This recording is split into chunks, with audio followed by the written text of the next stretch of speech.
नमस्कार, good evening और आप देख रहे हैं बियॉन्ड द हेडलाइंस, जहां हम बात करते हैं सुर्खियों से हटकर और खबर की तह तक जाकर। फिलहाल अब तक की हेडलाइंस। एनआईए ने दिल्ली धमाके की जांच शुरू की। तार कश्मीर से जुड़े, कश्मीर में कई जगहों पर छापेमारी।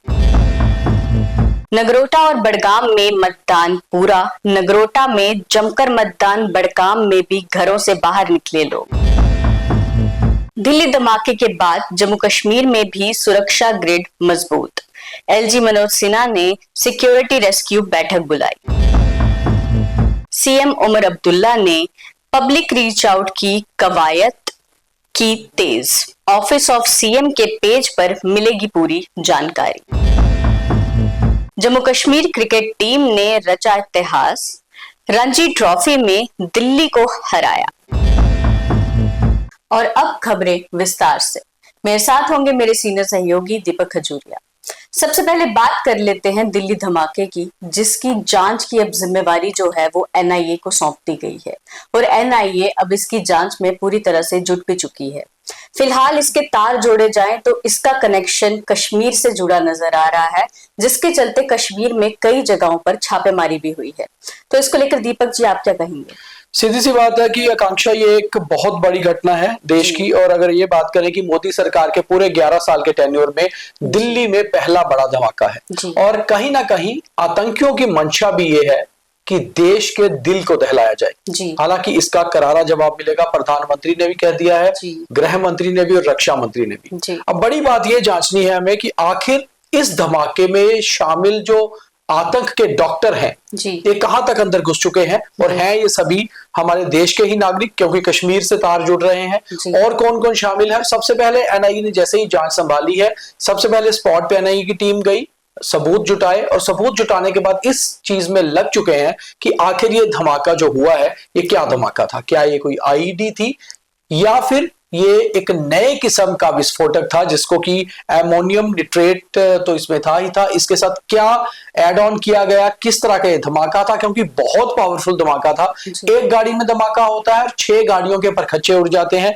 12 लोगों की अब तक की मौत की जो है सूचना है कि 12 लोगों की मौत हो चुकी है, 24 से ज्यादा लोग घायल हुए हैं। और अगर उस इलाके को देखें हम तो ऑलमोस्ट 50 से 60 मीटर तक आसपास जो है उस धमाके के सबूत मिल रहे हैं। वहीं दूसरी ओर एनआईए की अगर हम बात करें, एनआईए ने जांच शुरू करते ही काफी तेजी इसमें लाई है और जम्मू कश्मीर पुलिस का इसमें बहुत बड़ा रोल आकांक्षा देखने को मिल रहा है। यहां तक कि जो सिक्योरिटी रिव्यू मीटिंग सुबह अमित शाह जो गृह मंत्री हैं उन्होंने अपने घर पे की, उसमें सीधे टेली कॉन्फ्रेंसिंग से, वीडियो कॉन्फ्रेंसिंग से डीजीपी जम्मू कश्मीर नलिन प्रभात को जोड़ा गया। कारण ये था क्योंकि इस मामले की जांच जम्मू कश्मीर पुलिस पहले से ही कर रही थी। 2-3 दिन से ही जम्मू कश्मीर पुलिस इस पे काम कर रही थी कि कोई टेरर का नया नेटवर्क काम कर रहा है जो जम्मू कश्मीर के अलावा ये इंटर स्टेट नेटवर्क है। उत्तर प्रदेश, हरियाणा, वहां तार जुड़े हुए हैं और जैसे 360 किलो एमोनियम निट्रेट मिला है जिसको कि विस्फोटक के रूप में इस्तेमाल होना था, आईडी बनाने का मटेरियल मिला है और डॉक्टर्स का नेटवर्क है। बड़ी बात यह है कि ये वो लोग हैं जो समझ भी रखते होंगे और आतंक के डॉक्टर हम इन्हें पहले से ही कह रहे हैं। तो एनआईए को जांच मिल गई है। एक बात बहुत अच्छी हो गई कि NIA under the umbrella of NIA अब ये जांच होगी, जिसमें दिल्ली पुलिस का भी रोल रहेगा, हरियाणा पुलिस का भी रोल होगा, एटीएस उत्तर प्रदेश भी इसमें काम कर रही है और सबसे बड़ा रोल जो बहुत अहम है वो है जम्मू कश्मीर पुलिस का, क्योंकि जानकारियां जो तार जुड़े हुए हैं दरअसल जम्मू कश्मीर से जुड़े हुए नजर आ रहे हैं। बाकी जो डॉक्टर उमर है जिसका कि ये बहुत चांसेस लग रहे हैं कि ये घटना करने में उसी का ही हाथ है। और एक और चीज मैं आपको बता दूं व्यूअर्स को, जो एक लेटेस्ट चीज है कि एक फिदाइन हमला था, ये साफ हो चुका है। डॉक्टर उमर क्या फिदाइन था इसके ऊपर जांच हो रही है। डॉक्टर उमर के फादर मदर दोनों भाइयों को गिरफ्तार कर लिया गया। डॉक्टर उमर से जुड़े हुए 12 लोगों के मोबाइल सीज कर लिए गए हैं, पूछताछ की जा रही है। जम्मू कश्मीर पुलिस के सीनियर अधिकारियों से जो हमारी बात हो रही है उनका कहना है कि कश्मीर में कई जगह साइमल्टेनियसली रेड्स चल रही हैं। काफी सारी गिरफ्तारियां अगले 24 घंटे में होंगी और एनआईए, क्योंकि ऑलरेडी एनआईए की एक जो है सेटअप उनका कश्मीर में है, तो एनआईए कश्मीर में भी जांच में जुट चुकी है। जी,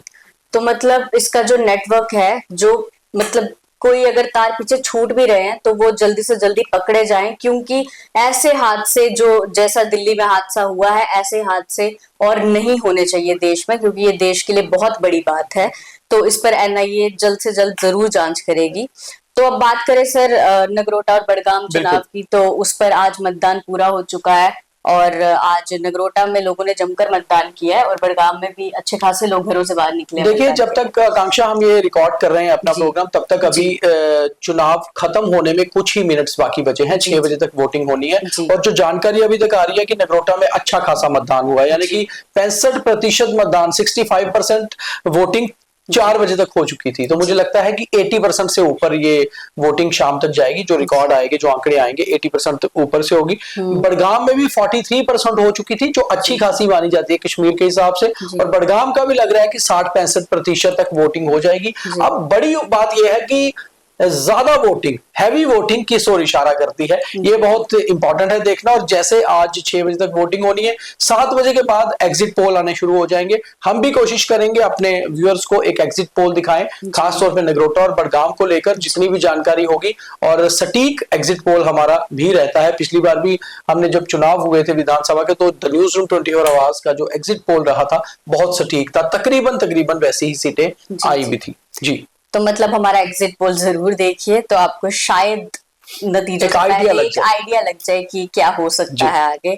तो अब अगर सर बात करें कि जम्मू कश्मीर में भी फिलहाल इस टाइम पे जो सुरक्षा है वो बढ़ा दी गई है कहीं ना कहीं, और एलजी मनोज सिन्हा ने भी उसके लिए एक बैठक भी बिठाई थी अभी रिसेंट। बिल्कुल, एक्चुअली जब आकांक्षा कल दिल्ली में धमाका हुआ, उस समय लेफ्टिनेंट गवर्नर जो हमारे होम के इंचार्ज हैं, होम डिपार्टमेंट उनके पास है, पुलिस सुरक्षा बल उनके पास आते हैं। वो जम्मू कश्मीर में नहीं थे, बाहर थे। जैसे ही वो सुबह कश्मीर वापस पहुंचे, उन्होंने एक हाई लेवल सिक्योरिटी मीटिंग जो है वो आज की, और उसमें साफ निर्देश दिए गए जम्मू कश्मीर पुलिस को, अन्य सिक्योरिटी एजेंसीज को, कि जम्मू कश्मीर से जुड़े हुए जितने भी तार इस धमाके में लग रहे हैं या फिर इससे पहले जो टेरर नेटवर्क हमने बस्ट किया है उसमें है, वो सारे एमएचए को सौंपे जाएं, यानी कि मिनिस्ट्री ऑफ होम अफेयर्स को, क्योंकि उनके तहत ही एनआईए के पास जाएंगे। और अभी अभी जो जानकारी आ रही है, जो दिल्ली पुलिस है उन्होंने भी अपनी प्राथमिक जांच यानी कि प्रीलिमिनरी इन्वेस्टिगेशन की रिपोर्ट एमएचए को सौंप दी है।